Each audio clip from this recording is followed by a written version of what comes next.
Les altres dues comissions, que són la dels Toits i la del racó de l'Oix, les tres mereixen la pena visitar-les, falles que n'hi ha plantades al llarg del territori de la Comunitat Valenciana, que se'ls mostrarem en aquestes edicions informatives.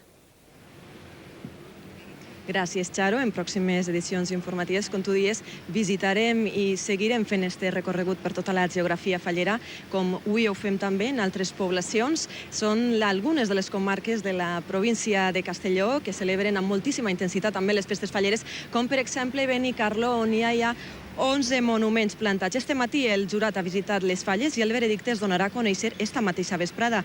Difícil ho tenen els membres del jurat degut a la qualitat dels monuments.